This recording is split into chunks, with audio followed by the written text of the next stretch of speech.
Everyone, सब अच्छे होंगे। चलिए आज आप लोग को बीपीएससी के टीआरई 3 में जो बोटनी से क्वेश्चन पूछे गए थे वो एनसीईआरटी के किस लाइन से लाके उठा के दिया गया। तो देखिए फर्स्ट लिखा हुआ है कि enzyme catalysing the remove of nucleotide from end of DNA, यानी कि जो ये डीएनए के इंड पॉइंट से न्यूक्लियोटाइड को काट के हटाया जा रहा है वो कौन सा कैटलाइजिंग यानी कि कौन सा उपयोग में किया गया है, यानी कौन सा कैटलाइजिंग एंजाइम का उपयोग किया गया है। ध्यान से सुनिए।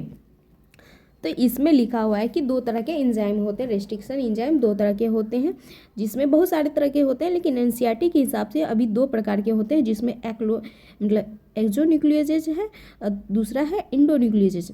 अब एक्सोन्यूक्लियस और इंडोन्यूक्लियस में ध्यान से सुनिए। एक्सोन्यूक्लियस जो है रिमूव करता है डीएनए के इंड पॉइंट को। किस पॉइंट को? इंड पॉइंट को, यानी कि ये जो डीएनए का डबल स्ट्रैंडेड है और डीएनए के जो लास्ट पॉइंट होता है यानी कि इंड वाला पॉइंट है, वहाँ से क्या करेगा, न्यूक्लियोटाइड को क्या करेगा, काट के हटाएगा। ध्यान से सुनिए, डीएनए को कहाँ से काट के हटाएगा? इंड पॉइंट से।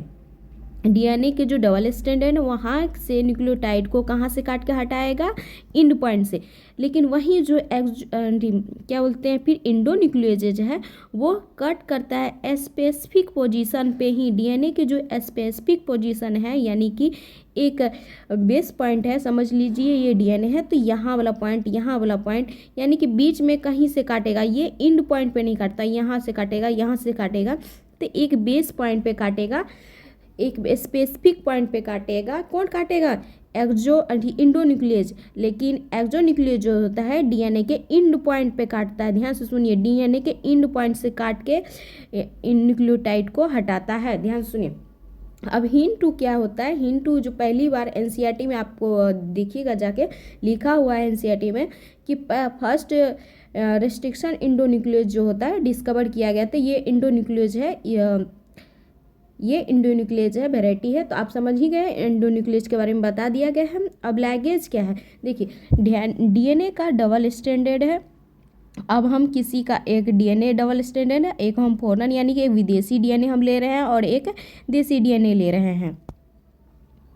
तो डीएनए का जो डबल स्ट्रैंडेड होता है यानी कि एक फॉरेनर और एक देसी, अब इन दोनों को हम जोड़ रहे हैं। तो इन दोनों को जोड़ने के लिए जो हमको जरूरी चाहिए वो लैगेज होता है, यानी कि लैगेज के बिना हम देसी और विदेशी डीएनए को जोड़ नहीं सकते हैं।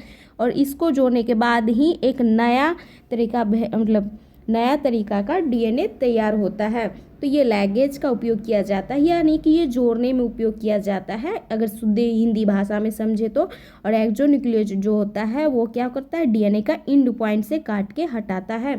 अब दूसरा क्वेश्चन है कि selected the correct order of processing PCR extension, prime annealing और डीनेचुरेशन। तो इसमें क्या होगा? ध्यान से सुनिए कि पीसीआर पॉलीमेरेज चेन रिएक्शन है, यानी कि डीएनए की बहुत सारी कॉपियां बनाई जाती है पीसीआर से।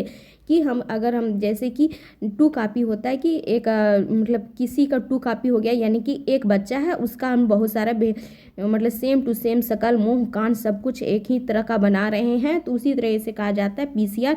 जो डीएनए का ढेर सारा सेम ही कॉपी हमको तैयार करना है तो डीएनए का उपयोग किया जाता है जिसमें पीसीआर में।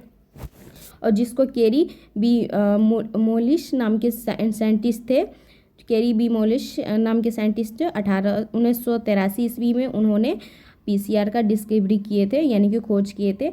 और उसमें उन्होंने बताए थे कि देखिए जैसे कि विकृतीकरण हो गया और प्राइम एनीलिंग हो गया और विस्तार, ये किस तरह से होता है। चलिए आज आप लोग को बताते हैं कि देखिए डीनेचुरेशन जो होता है ये 70 से 72 डिग्री सेल्सियस पे होता है। 70 से 72 डिग्री सेल्सियस में इसमें क्या होता है कि जैसे कि ये डीएनए है, डबल स्ट्रैंडेड डीएनए है जो हाइड्रोजन बॉन्ड से जुड़े होते हैं, इसको काट के नहीं, इसको अलग किया जाता है। इस टेम्परेचर पे क्या किया जाता है? डीएनए के जो डबल स्ट्रैंडेड होते हैं उसको सिंगल स्ट्रैंड में बनाया जाता है। अब सिंगल स्ट्रैंडेड बन गया है, हाइड्रोजन बॉन्ड जो है बीच में ब्रेक हो गया है, किसमें? डीनेचुरेशन में।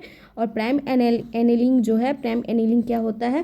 प्राइम एनीलिंग में 52 से 64 डिग्री सेल्सियस पे क्या किया जाता है? 52 से 64 डिग्री सेल्सियस पे, यानी कि अब आरएनए है, आरएनए का एक छोटा सा हम बेस पॉइंट काट लेते हैं जिसको हम प्राइम कहते हैं, और उसमें डीएनए में हम क्या करते हैं? इसको जोड़ देते हैं। किसको जोड़ देते हैं? डीएनए में जोड़ देते हैं। और किसी भी पॉइंट पर जोड़ दिया जाता है 2 सेट को।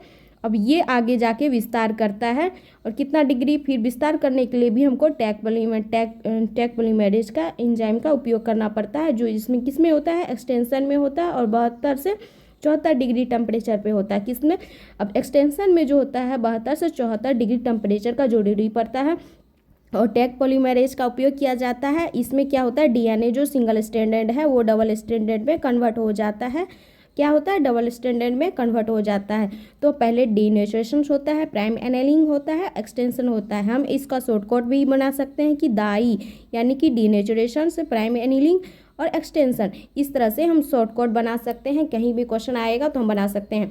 अब क्वेश्चन है कि antibiotics are used in a genetically engineering. हम मतलब कि जेनेटिकली इंजीनियरिंग में एंटीबायोटिक्स का उपयोग किस रूप में करते थे, ध्यान से सुनिए। हम लोग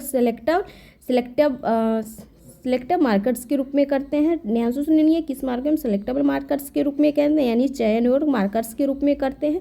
यहाँ पे लिखा हुआ है, क्वेश्चन एनसीईआरटी में दिया हुआ है कि जितने भी एंटीबायोटिक्स है, जैसे कि सिलेक्टेबल मार्कर्स जो है उसमें एम्पिसिलिन हो गया, टेट्रासाइक्लिन हो गया, इन सब का हम किस में, सिलेक्टेबल मार्कर्स में यूज करते हैं एंटीबायोटिक्स का। ठीक है,